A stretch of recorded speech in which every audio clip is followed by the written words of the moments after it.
America once believed that freedom was not something to be bargained away. But after fear, after doubt, a new question emerged, quiet, yet more persistent than all the rest. How much are we willing to sacrifice to be safe? And America did not answer that question with words. America answered it with action. After September 11th, America moved quickly. Not through long debates in Congress, not through national referendums asking every citizen for their opinion, but through decisions made while fear was still raw, while the memory of black smoke and twisted steel had not yet settled in the mind of a nation. Time in those days was not measured in months or years, but in urgency. Each passing day carried the sense that if even one step was delayed, tragedy could return. And in moments like that, hesitation was treated as a luxury. Airports changed first. Places once symbolizing freedom of movement took on a different face. Lines grew longer, quieter. Passengers moved slowly beneath cold white lights. Shoes were removed and placed in plastic bins. Water bottles were discarded. Belts, watches, keys, small personal items now separated from the body like a new ritual for a new era. Security eyes scanned every face, not with hostility, but with the fear of responsibility, the fear of missing even the smallest sign, the fear that a single human error could lead to collective disaster. Each traveler was no longer just a person moving from point A to point B, but a possibility, however slight, of risk. Americans accepted it. They sighed, stood in line, complied. Not because they suddenly welcomed control, but because the memory of collapse was still too fresh. When the image of falling towers still haunted sleep, any measure that promised to be safer sounded reasonable. And then, other changes followed, quieter, deeper. New laws were passed at unprecedented speed. New powers were granted to agencies that had once been tightly constrained. Technical terms began to fill the news: surveillance, data collection, homeland security. The words sounded dry, almost emotionless. But behind them was a major shift, one that touched every phone call made, every email sent, every movement recorded. There were no sirens announcing these changes. No single moment declaring that a boundary had been moved. Everything unfolded as a series of logical adjustments in an extraordinary time.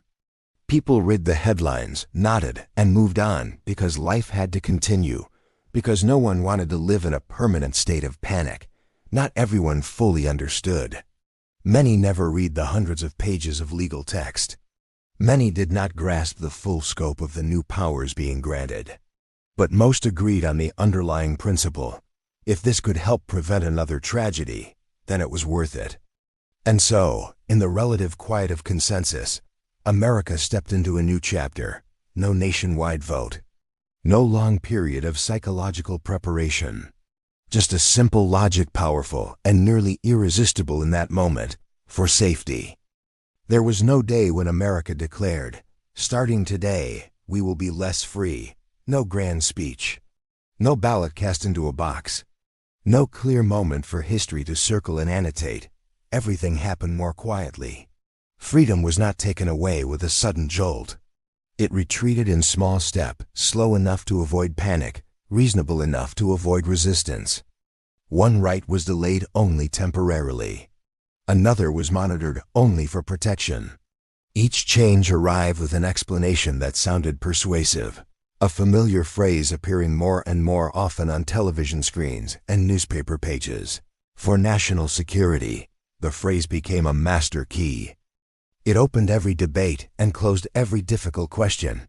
Once placed on the table, it made things that once caused concern seem reasonable. Who would dare oppose security when the memory of fear was still so close? And what stood out was this: most people did not resist, not because they were indifferent, not because they failed to understand the value of freedom, but because freedom, in those days, became difficult to grasp. It had no clear shape. It made no alarm sound. It did not appear on the evening news with images of smoke and fire. Freedom was abstract living in maybes and what-ifs. Fear, meanwhile, was tangible. It showed itself in the eyes when entering crowded places, in the long silences of the morning commute, in the habit of glancing around before lingering too long in one spot. Fear needed no explanation. It spoke through the tightening of the chest. And when forced to choose between an abstract idea and a concrete feeling, people usually choose the concrete one. Freedom did not disappear from daily life. People still spoke, still wrote, still argued. But it began to come with conditions. What had once been assumed now had to be justified. Rights once granted automatically now required reasons to remain.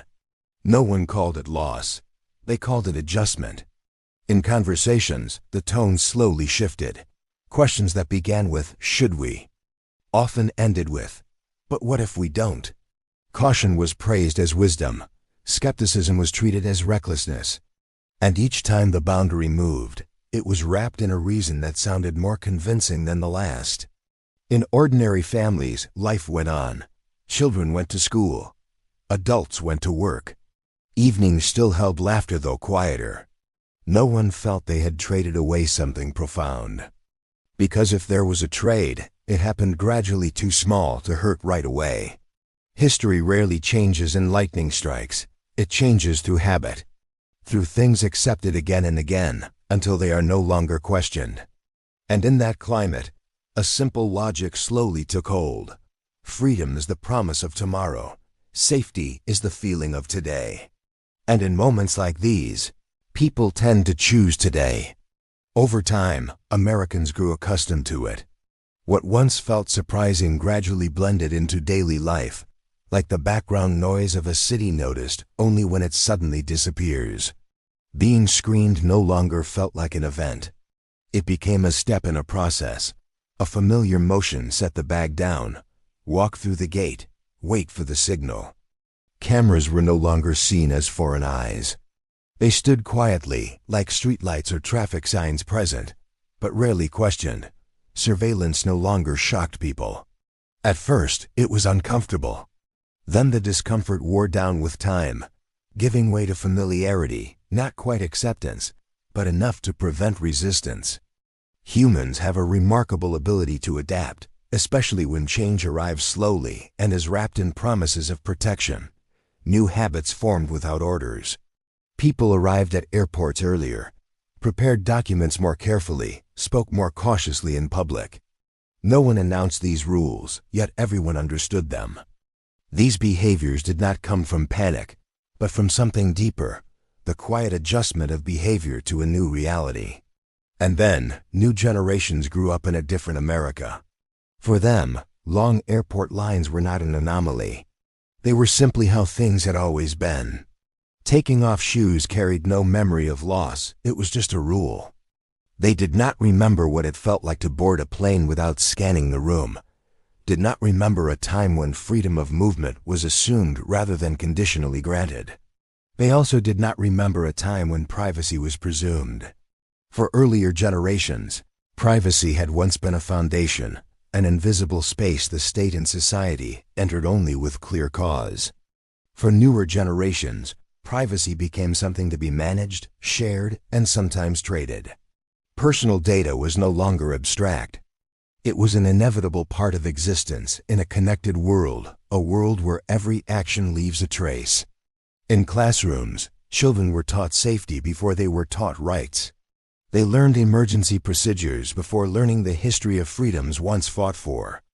Not because anyone wished to reorder values, but because reality had forced that order to reverse. At home, conversations between generations sometimes fell out of sync. Older adults spoke of a different time, fewer barriers, fewer checks, fewer constant worries. The young listened, but struggled to imagine it. To them, these stories sounded like memories from a world already closed, not something easily returned to. The shift happened so quietly that no one ever declared it complete. There was no clear timeline, no moment of transition. Only the simple truth that new norms had replaced old ones, and life continued to flow in that direction. For that generation, security was not a temporary response to a specific fear. It was the default state. It was always there, embedded in architecture, in laws, in how society functioned. And freedom, though still valued, no longer stood alone. It always came with clauses, exceptions, and small asterisks at the bottom of the page. For them, security is always present, and freedom always comes with conditions. Only years later, when the first wave of fear had faded, did the question truly emerge, not in the sound of sirens, not amid breaking news alerts, but in ordinary moments when life had grown calm enough for reflection, when memories of smoke no longer dictated every decision, when measures once accepted in panic now stood exposed in the steady light of habit. Have we given up too much? The question did not explode. It did not shock. It slipped into conversations like a belated whisper, quiet, but persistent. People asked it in cafes, between sips of coffee gone cold. They asked it on trains heading home after work as the city slid past the windows. They asked it in living rooms after children were asleep, when the television was nothing more than a dark screen. Not everyone answered the same way. Some looked back on those chaotic years and spoke with certainty. Without those measures, things would have been worse. They remembered the helplessness of the early days, the sense that any gap could be exploited, that every hesitation might cost lives. For them, security was not an abstract idea. It was days without more bad news. It was taking children to school without fear. It was America waking up without another tragedy. The trade-offs, if any, were seen as necessary, a price paid to preserve something greater. Others, however, paused longer before responding. They spoke slowly, as if afraid of breaking something fragile. But if this continues, we may no longer recognize ourselves. They did not deny the fear that once existed. They questioned time, whether measures born in emergency should last forever, whether a society accustomed to surveillance can still remember what trust feels like, whether freedom, when it must always be requested, can still be called freedom at all. The debate unfolded more quietly than earlier conflicts. It was no longer a clash between support and opposition. It was deeper, more complex, because both sides had reasons. Both were driven by a desire to protect, only differing in what they feared losing most. One side feared the loss of safety. The other feared the loss of identity. And between those two fears, America stood still like an adult looking back at their own choices, unable to return to the moment before everything changed, unable to pretend those decisions were meaningless, left only to face the hardest question, not to find a quick answer, but to define a boundary. The debate was no longer about right or wrong. It was about where the line should be drawn. America did not choose security because it hated freedom. America chose security because it feared losing everything. But history rarely asks why we make our choices. History only records what we traded away and what can never be taken back.